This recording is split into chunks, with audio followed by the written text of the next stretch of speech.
Hello, welcome everyone. Thank you for joining us virtually today. Hopefully you're in the right place because we're going to be diving into the approach and experience of high impact grassroots organizing. I'm Rennie Soga and I'm the producer of Inherent Good, which is a first US documentary that explores universal basic income through stories from everyday Americans living in the heartland.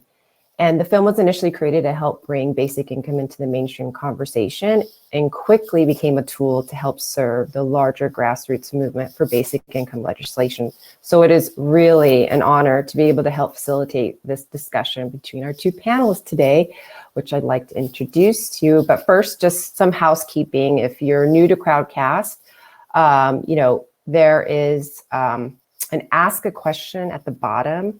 So please, rather than putting in the chat, put your questions in there so we can track them and then we can ask them to our wonderful panelists. And I think that's probably about it. We're going to just dive right in and let me just introduce you to our speakers. If you're not familiar with our first panelist is Stacey Rutland, and she's the founder of Income Movement with degrees in English literature, history, and education. And she first landed in the classroom and then to user experience research and design, and finally, and thankfully, started Income Movement. Her passion for economics and backgrounds in technology led Stacey to the basic income community, where she began to understand the larger basic income ecosystem. She subsequently founded Income Movement, an organization advocating for economic justice through fostering highly collaborative coalitions and building a grassroots movement for basic income. And probably many reasons why we are all here gathered today at NABIG Congress 2021. And finally, Sass is a candidate for the U.S. House of Representatives in Austin, Texas. Last year, they worked with Income Movement to create some of the street art promoting basic income. And what they discovered is simple, powerful, easy activity any personal basic income advocate can engage in to promote basic income in their community. So thank you, Stacey and Sass, for joining us today. And let's just dive right into it. And I think I'm going to throw this one first to Stacey. What is Income Movement's philosophy about grassroots organizing, the role of events, and how organizations should support them? Cool. Well, it's wonderful to be here. I'm so happy. Your volume. Can you hear me? Yeah, you can hear me okay? Mm-hmm. Okay, sorry, thanks. It's a pleasure to be here. So happy to be sharing the stage with both of you. And Sass, it's amazing to see you again. It's been a little while. Income Movement's core work really is in the grassroots space. We're interested in fueling people that are working in advocacy, people who want to kind of help spread the word in their communities, people who want to help put pressure on their elected officials, all of the things that really in our minds are the most critical piece to getting federal legislation passed for basic income. It's a piece that also certainly, there's a lot of organizations in the basic income space that are working in policy, that are working in, thinking about how to fund things, which is critical and important. But when we were first starting to think about what kind of role Income Movement could play, that grassroots piece, based on my background, is where I wanted to be. And we saw that there was a real need back in 2019 when we organized the first Basic Income March. And so what's really the philosophy for us is that it's critical that there's organizations that are there to really build support for grassroots organizers. And the support can look like a lot of different things, but ultimately for us, our philosophy is around empowering individuals to do the things that they want to do. And there's always this kind of balancing act that I think any grassroots organization needs to play, which is, what are the things that the movement needs in order for us to continue to move forward? And what do individual organizers on the ground want to do that makes sense for their community? And sometimes organizations can feel like there's tension there, but from our perspective, there is no tension. If we want to make sure that what we're doing is actually guided by grassroots organizers. So there's certain things that we know we want to be able to provide and do every year, year in and year out, that people can depend on. Things like the Basic Income March, things like this, the NABIG conference that we're all at right now, that help kind of ground the community in opportunities to engage, and ground the larger community that maybe isn't sold on basic income yet, to be able to track the growth of the movement. But ultimately, at the end of the day, it's really important to us that really what fuels what happens on the ground in different parts of the country and really around the globe, because the Basic Income March is a global march, that what happens there makes sense to the people on the ground. Not only does it make sense to the organizer who has to do the work to make it happen, so like it should be something that they're passionate about, that they are excited about doing, but also that it has to be something that the community that makes sense for the community, wherever it is that person is doing their work. And really, without that flexibility, I think you actually you lose a lot of opportunities for the natural organic growth that needs to happen with any thriving grassroots movement. So that balancing act is a really important piece for us as we go through, and our philosophy really is around frameworks. How do you build frameworks that have enough fluidity within them for people to explore and do the things? At the same time, that framework at the most fundamental level has to be providing the financial framework also for what has to happen. A huge part in our mind, and the philosophy behind what we do, is that we are dedicated to this idea that grassroots organizers, really what they bring is passion and time, but they shouldn't have to bring their pocketbooks to the work that has to happen on the ground. I think it's especially appropriate with the work that we're doing for basic income, and that we're talking about economic insecurity, we're talking about economic justice. It feels like an injustice to ask for our grassroots organizers to have to be responsible for things like printing signs, printing handouts, buying the supplies. A lot of those things might seem like not a big deal. It's like, oh, $100 here, $100 there, but it adds up, and becomes something that can actually be prohibitive for people being able to be as engaged and organize as often and as regularly as they might want to. So that's also really a key and important part of, how do we strategically design the things that people can use, the tools that people can use? How do we make sure we're paying for those, we're distributing them, we're getting them to people when they need them, but also that those don't lock somebody into what they can actually do on the ground with them. And I think that's kind of at the heart of what we are trying to do as we do our work with amazing organizers like Sass. And I think the Basic Income March last year is probably a good example of, especially under COVID, we realized okay, this isn't going to be marches. The social distancing is not going to allow for that. And what we found is this huge opportunity to just open the doors wide and say, all right, what do you want to do?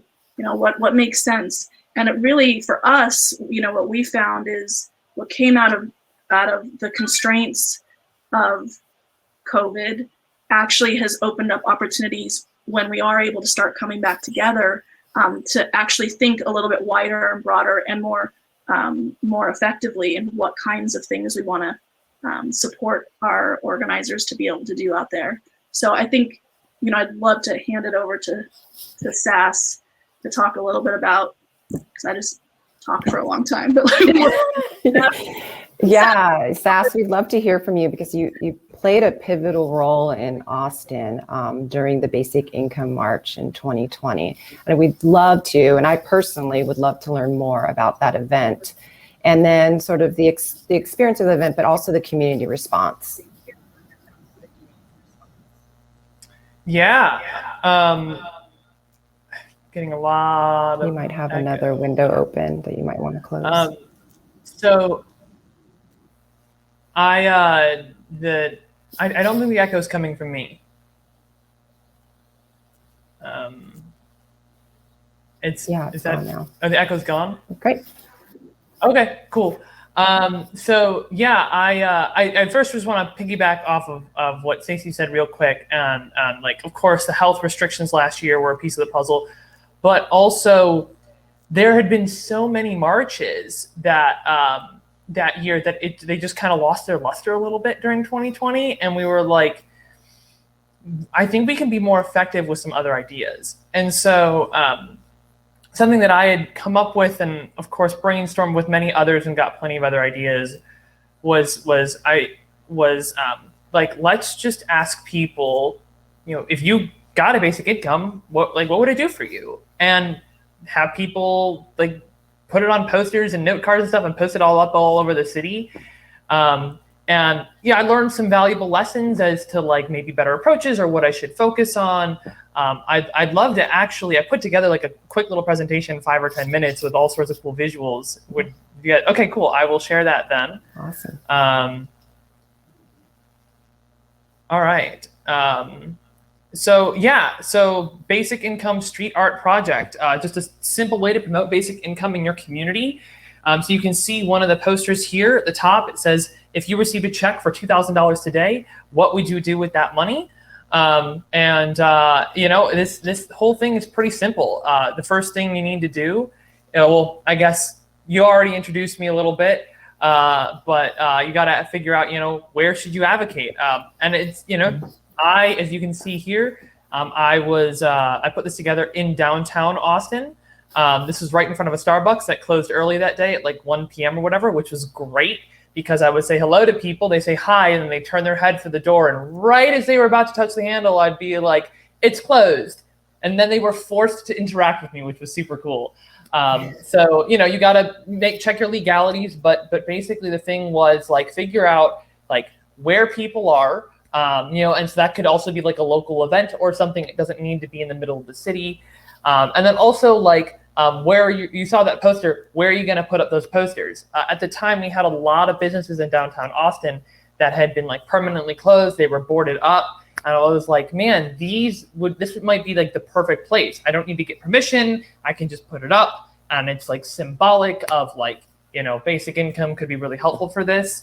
But yeah, so that was really easy, you know, figuring out where you're going to go. And then you just start obtaining all sorts of things. So I got a big checklist here. You don't need to memorize this. I have a whole list or a publicly available document that I'll have information for to access. But yeah, all sorts of things. You know, having a tent and a table, I think is really valuable because it just gives you presence. It gives you a place to do things. But if you do have to rent those things, just make sure you shop around. But yeah, there's all sorts of little things here. Getting the poster boards, getting the writing utensils. One thing I learned was that just big white poster boards, like 22 by 28 inches, something like that, and a tray with a bunch of like big colored Sharpies, plus like maybe like a few pens or pencils or things. Sometimes people like to write with other stuff, is sufficient. You know, a little speaker for ambiance and like, you know, little, you know, like snacks and stuff and all sorts of little things. You see a bunch of stuff there. And then, but once you have all your stuff, find a friend. This is Herbie Smith. I was working with him. He's actually also running for office, I believe, for State House. So that's super cool. The cool part is like, you don't even need to find somebody who's well-versed in basic income. You can actually manage pretty much all of the actual basic income focused conversation on your own for the most part. But I did find that there was a part of the day where I was by myself and I got a lot less interaction, not because fewer people were passing by, but just because that energy wasn't there. So just find a friend who's like willing to hang out with you outside for a couple hours, or a bunch of friends, or whatever it is. You know, so just find a friend. And then you get there early. Set up your table and your tent and everything. You keep everything clean and focused. But then what you do is you lay out a poster and you write this question at the top. The dollar amount is not important. You can switch that up. But otherwise, this language is incredibly specific and so super important. If you received a check for $2,000 today, comma, next line, what would you do with that money? Question mark. And you'll notice I have some spacing after the word money. in retrospect, what I should have done is I should have colored in like a little rectangle next to it and gotten some stickers that said like basicincome.com. And I would not have, I would have colored in that spot so nobody would write over it and wait to add the sticker until after the poster was done being filled out. And I'm going to get to why in just a minute. But in terms of how you actually get people to come talk to you and come participate in this, is you first you give a smiling greeting. Hi, hey there, hello, howdy, whatever it is. And then after they respond, ask them, would you like to help us out with a community art project real quick? You got to keep it short and sweet. Do not tell them it's only going to take 10 seconds. You're going to sound like a salesperson. Don't have 3 different people bombard them. It will make them anxious. Keep it light and simple. As they come over, point to the question as just kind of read it out loud as you point with your finger. We're just asking people, if you received a check for $2,000 today, what would you do with that money? And then shut up. Don't say another word. I cannot stress this enough. This is so incredibly important. Let them stare at the board. Let them ramble to themselves. Let them think in silence. If they ask you a direct question, give them a short answer and nothing else. It's only awkward for you. Practice your patience. Let it be awkward. It's not awkward for them. They're thinking through everything. They're considering what they want their answer to be. They're reading all the answers on the board. Just let them do it. Don't interrupt their thought process. Just a quick note, if they're one of the first people to write an answer on the board, so this was our last board, so this one was only about half full.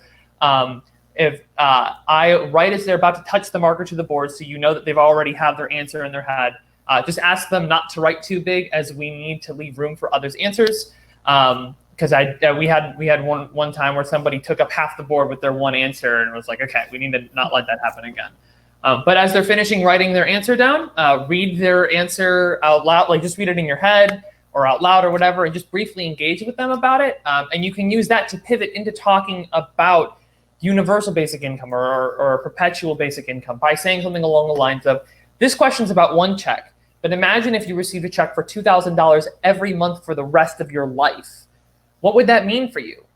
And then you let them answer in awe. Then I usually respond something like, that's exactly what we're out here fighting for. It's called universal basic income. Have you heard of it? And you go into it, right? You're already a basic income advocate. You don't need any more advice from me on that. But offering water or a treat or a snack, give them a smiling farewell, give them literature, whether you're part of Income Movement or you're doing this just on your own or another organization. And then when the board is filled up, you put a little sticker over that little area before putting it away, and then bring out another. That's the what I should have done is I should have shaded in a little area. And then after the end of the day, pack up and go post your posters. So whatever you're posting them, you might end up posting them outside of businesses. You had to ask for permission. Make sure you're getting plenty of photos as people are writing down their answers. Go wind down, do something relaxing, and stay hydrated. But I really want to talk real quickly before I end here about the philosophy of some of the things here. So and why this was so effective. I think this is the real point. One of the core problems when introducing universal basic income to people is that they think way too much about what other people would do with the money and not enough about what they would do with the money. So by not mentioning basic income at all, the question on the board is able to get people into the right mindset before introducing basic income to them. The board also helps people to see visually and viscerally, very physically in front of them, what other people would do with the money anyway, which helps to diffuse any creeping thoughts about it. And so that way, because that way people aren't well, is somebody gonna spend it on drugs or whatever? Well, if you look at all the answers across all these boards, which I've read them all, not a single person said they were going to quit their job. Not a single person said that they were going to just buy a bunch of drugs with it. And we had a lot of homeless folks come along and say that they were going to use it to help them get a job or identification or a place to live. But this is why you don't add the sticker until later, is because you don't want people connecting the project with basic income until after they've answered the question. So I'll leave this on the screen for a little bit. I got a full detailed instructions. It's a public document. You can scan that QR code or go to that short link where I've got that full checklist of things and more details about it. But I've been talking a lot, so I'm gonna shut up for a moment and let someone respond or whatever. No, that was great. I mean, that was like concrete, detailed way of organizing, like on the ground organizing. I think, a lot of us don't get to see all of what goes into that as far as being on the ground. And I also love, oh, sorry, Stacey. Oh, go ahead. I also just love that you were like, yeah, just shut up and let people think for a moment before you interrupt and start, shoving your agenda down their throat. I think that's a great point that you made, and I love that. So thank you for putting that slideshow together for us. What were you going to say, Stacey? Sorry. Yeah, I think there's a few really important things to just note about this, and I just love not only Sass's enthusiasm, but they're just overall well structured, well kind of organized way of thinking about this. Some things that made this activity so fantastic is one, when you saw all 4 of those boards up there, it was really clear how many people in his community he touched through this process. And I think that one of the things that like how many points of contact, of real points of contact, not handing out just a little sheet of paper as they walk by with a little information that's going to just go in a purse or go in the garbage, but an actual moment where somebody engaged with the idea in a really deep way. I think that as organizers, it's such an important piece. I remember maybe 3 weeks before the march, Sass, we had just kind of open time with all of the organizers. For the march, we meet once a week as organizers and just come together and do a lot of like kind of the training and prepping and thinking about opportunities or different processes or ways to do some of the work that organizers might want to do to have an amazing event. And I remember Sass about 3 weeks before was like, I'm nervous. I don't think this is going to be a success because I don't have a lot of people signing up for my event on our kind of event campaign page. And it was a really important moment. I was just so glad that they brought it up because it allowed us to start talking about larger context around kind of the beauty of being part of something that is national or global in a couple of ways. One, Austin, almost anything that happened in Austin was going to be important because it was going to be starting to have conversations with people in Austin about something that was happening nationally and globally. So you're one part of a much larger puzzle. And I think when we talk about this idea of frameworks and kind of anchor events, it's really an important piece because Sass knew that what they were doing was going to be important to this larger effort, even if it wasn't, whatever their own ideas of like what success is going to look like. That really helped take a little bit of that pressure or kind of reset the expectations that any engagement is amazing engagement. And then they designed this really great, very simple, and in some ways, what I love also is that what they designed is very simple and down and dirty in the sense that like, here's a marker, here's a piece of paper, do something. There's nothing precious here. This is about a moment to engage and think about it. And then at the end, they were able to see like, holy crap, I just had at least 100 people, and you see on all those boards, like, or more coming and having conversations and engaging in this. And so thinking about events or thinking about ways to design an activity or an action that has all of the components that Sass had in theirs is really a great way to, while you're doing it, continue to get energized and fueled because you're seeing the thing grow in that moment together with the community is really powerful. So I think I just love, and this is something that we're highlighting with this year's Basic Income March organizers. This is an option. We're sharing it with people. We're, as people are starting to get closer to thinking about what they want their event to look like, and are they going to go for something bigger that because things are opening up in their area, or is there going to be a need to have something that's a little bit more kind of one-on-one, like what Sass created. So just love it, I think. And that's really at the heart of this. What we find so often with organizers is that there's that a lot of what gets kind of press coverage, or like what becomes part of our cultural relationship with organizing, is the march, or is this big, massive thing. And it's pretty intimidating as an organizer, especially if you haven't done much organizing, if that's the idea of what success looks like. And that's the ultimate goal, is to have 1,000 people in the streets chanting and holding signs. Like that can be very intimidating. And ultimately, it doesn't have to look like that to have a deep and important impact.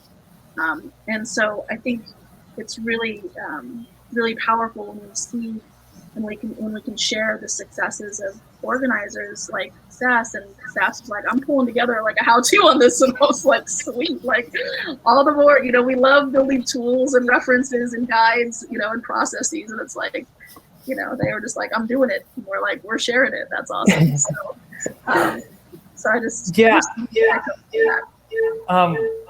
just a quick little note, just a little something I want to add. When she talked about like success, I bought 3 poster boards before this, thinking, and I also bought like big pieces of construction paper or whatever. But it was, it was like halfway through the day, I was like, I'm running out of room here, and I had to like go run off to like some corner CVS and buy like more posters for way more than what I bought them at the dollar store. So like, you come across 69-cent poster boards at the dollar store, buy more than you need, because you don't want to deal with that. But it was incredible, just like, oh my God, I thought I was over prepared for this, and it still wasn't enough. So you'd be shocked by the kind of response you get from people.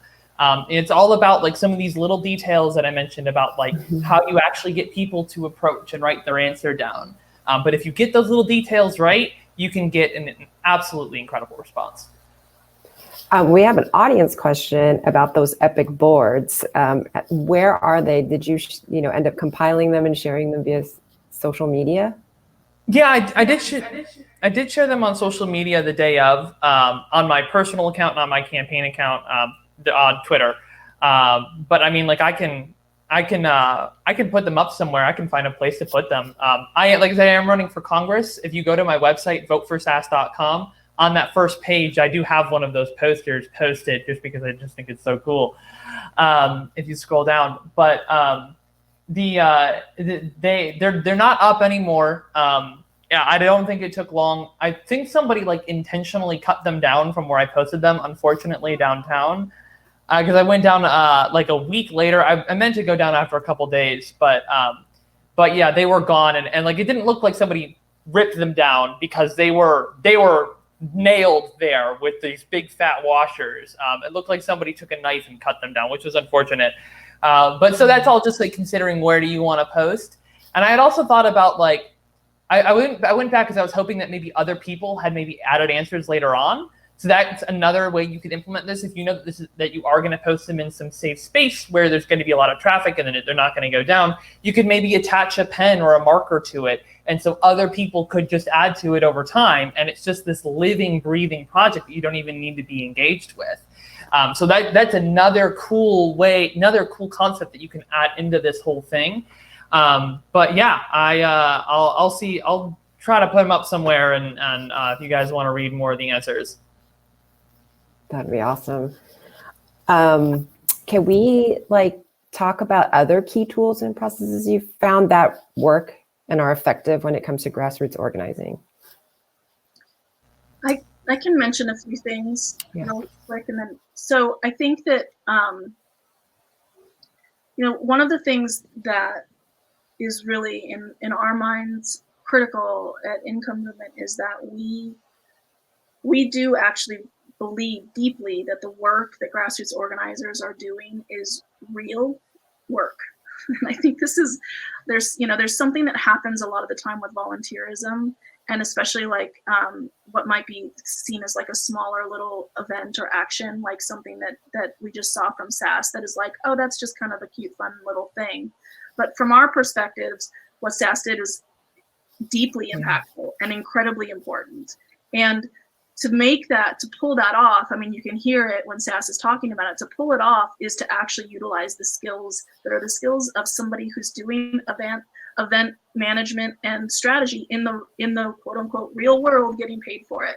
And so for us, in our minds, we want to be very conscious of that. We want to be having conversations with our organizers about that and providing the tools and the processes that can translate beyond the specific event or the specific action that they're designing in that moment. So we have, when we think about tools, the tools, we have things like project management tools and templates for people. Think about how do you, if you want to invite press to your event, here's how you do it. Here's a process that you could use for any kind of activity out there, even in your professional life. If you work at whatever, these are things that are evergreen in the sense that they translate across time and they translate across specific domains.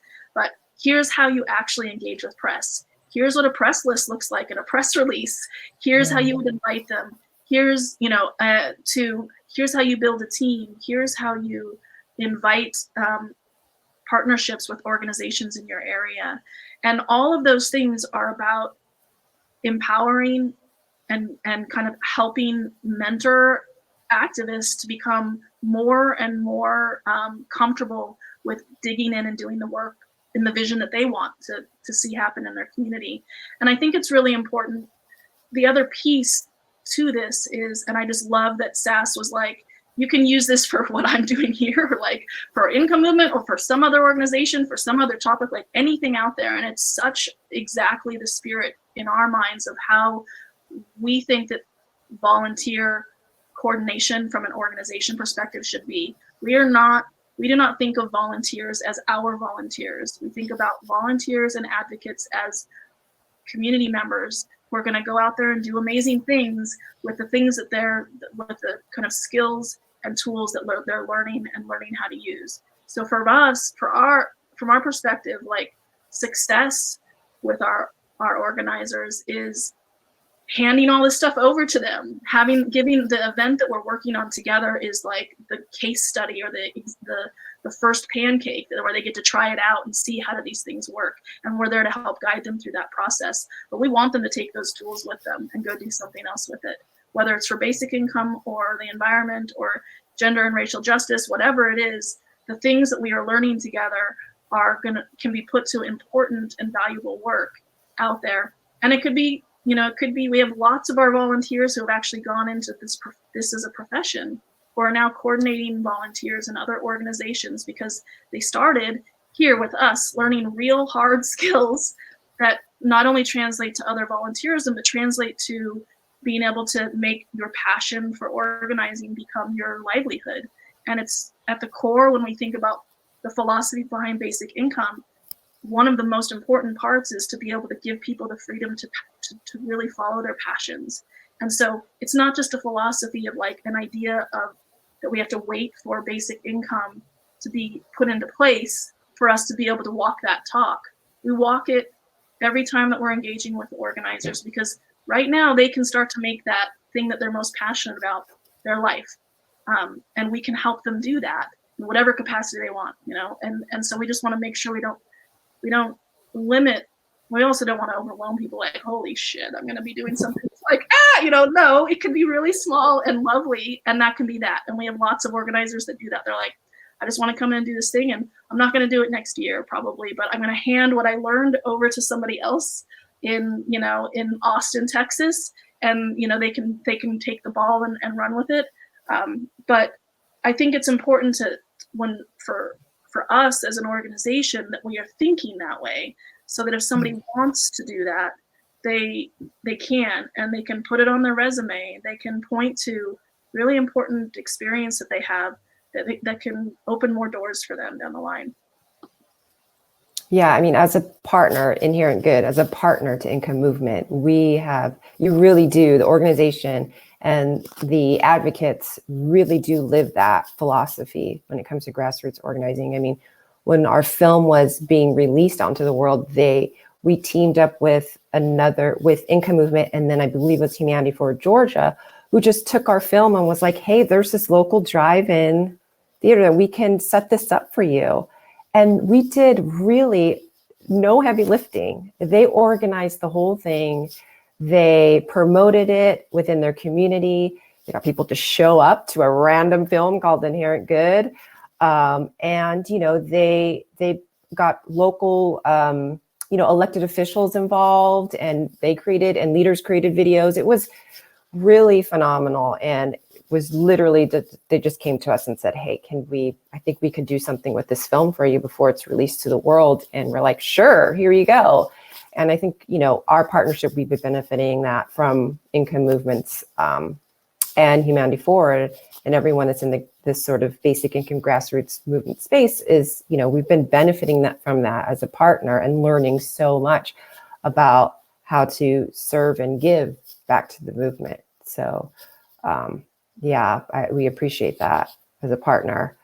I think, you know, I want to also talk about, as we're talking about tools and grassroots organizing, I want to talk about how do you, you know, go about measuring the impact that you're making as a grassroots organizer? Anyone want to take that? I can jump in, but I'm sorry, I have to mute every time. I'm getting a lot of echo every time I talk. No, I mean, the proof is in the pudding. We had those posters. We got those responses. I had an old clipboard of signups that I had to, like, I was like, is there a more efficient way I can enter this data in, or do I just have to go through the page one at a time, or whatever it was?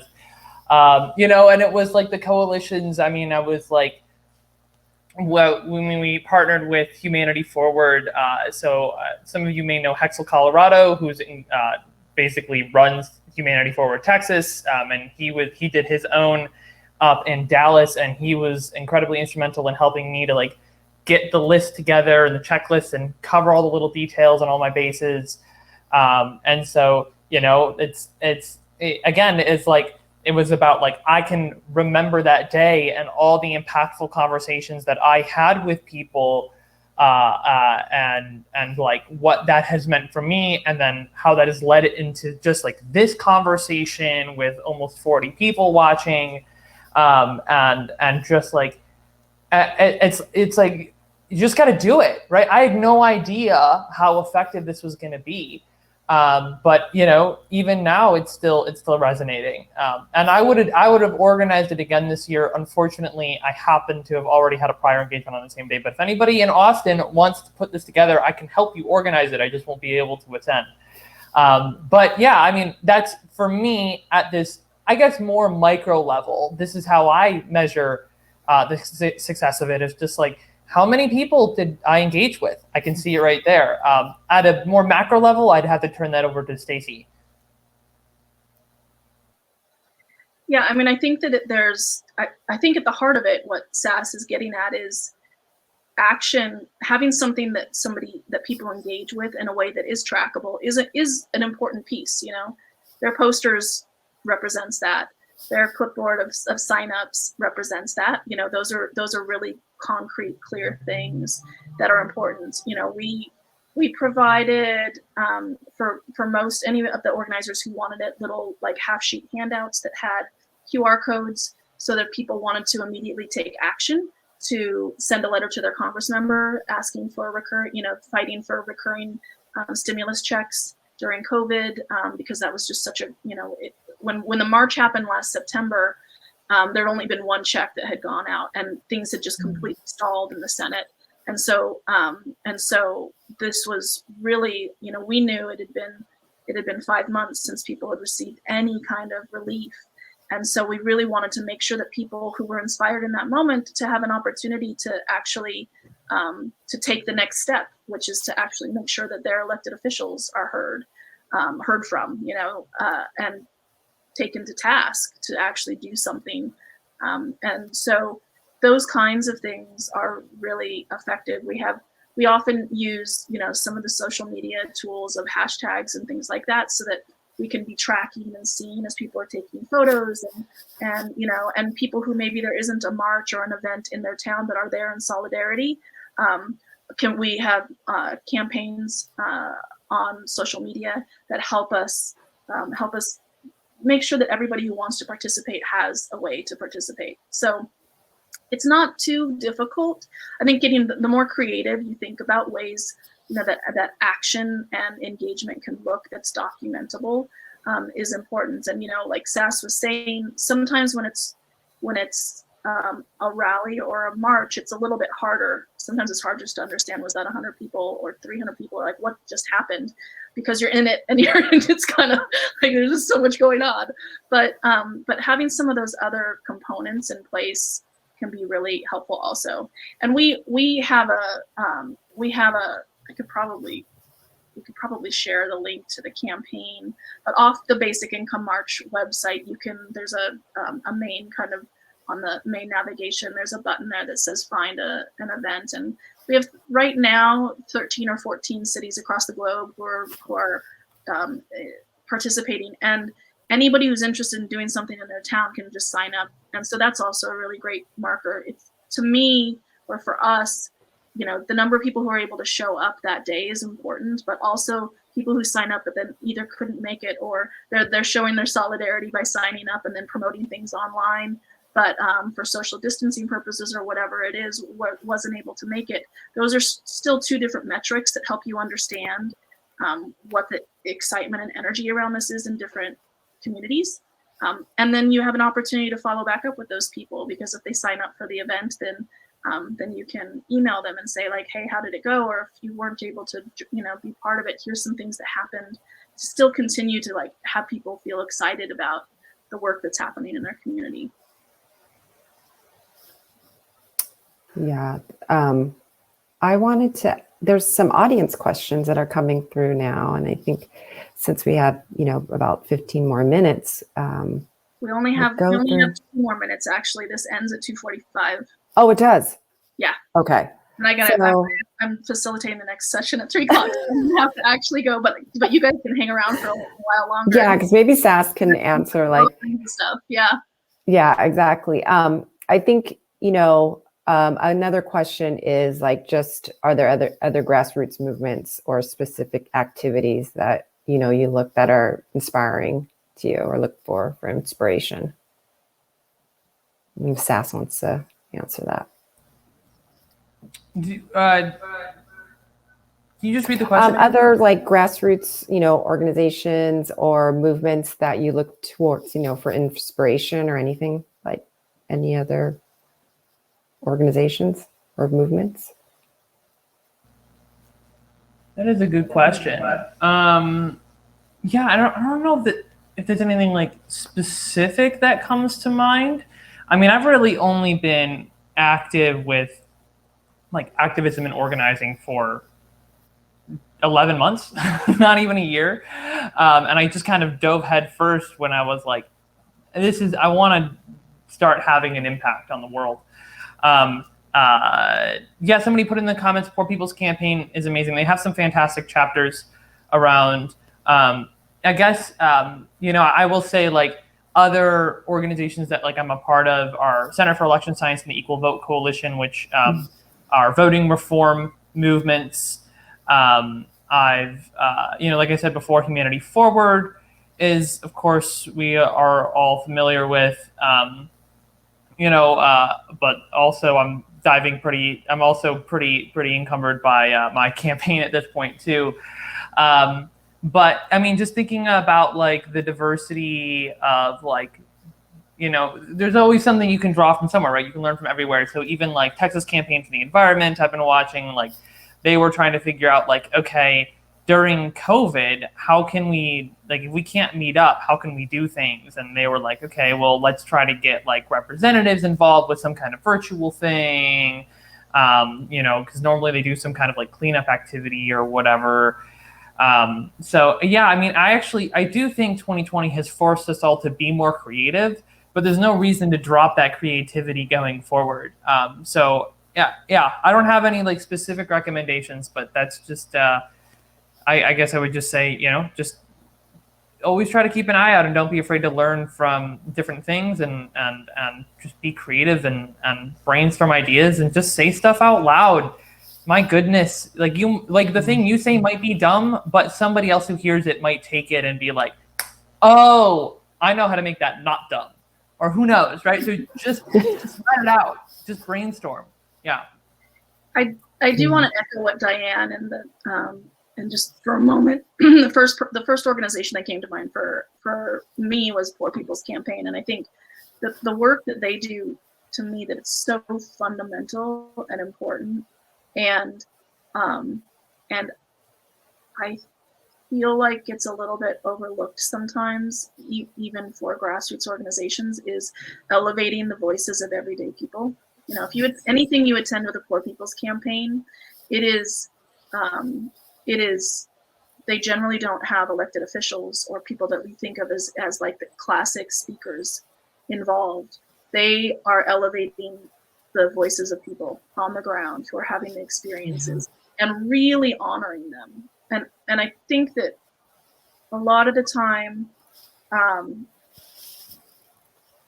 I think that it's easy to start to feel like, in some of the experiences with just various organizations that I've had, that stories are almost kind of pawns, or stories that people are like tools to be used for the goal of the organization or the goal of the movement, in a way that it's almost kind of disassociating the person from, it's like, oh, there's this story. They're a single mom who has this experience or whatever. There's our single mom box. Let's have them tell a story. And then let's have but to me, when I am involved in a Poor People's Campaign event, it's clear that people can take as long as they need to tell their story. You might hear stories that have a lot of overlap, but they're also rooted in the uniqueness of their experience, of where they live. And I think that's a piece that's just incredibly inspiring for me, is just really giving time and space for the people to talk about. Because, you know, my experience, my background prior to Income Movement was as a user experience researcher. And so and designing products, which, you know, is like, okay, whatever. I mean, I'm glad I'm not in that space anymore. But at the heart of that was, how do you design something with the people who are gonna be using it, or gonna be in the middle of it? And you can think about that from a program or policy perspective. You have to have the people who are engaging with current policy to tell you what's wrong, so that you design the next policy appropriately. It's just absolutely critical. And I think that Poor People's Campaign, and every single thing that they do, elevates that philosophy, that if we don't make space and time for the people to talk about what's going on and how it could be better and what the real barriers are right now, then how could we possibly design policy that was better? You know, it's not actually possible in my mind. So it's why I love the grassroots side of things, because in my mind, this is about elevating people, and the people who, and giving them a platform. They already have the voice. They already have the experiences. They already have all of those things. Give them a platform and shine a light on them, and let them do the thing that's going to be powerful for them in the community. Yeah, that's a great note. On that note, thank you so much, Stacey and Sass, for sharing your grassroots organizing wisdom with all of us today. And thank you to everyone who attended today, and head over to Kumo's space if you haven't already, and we'll continue the conversation there. Thanks again, Sass. I really appreciate it. Yeah, head over to where? Kumo's space. I've just dropped the link in the chat. Yeah, we'll continue the conversation. Thanks, everyone.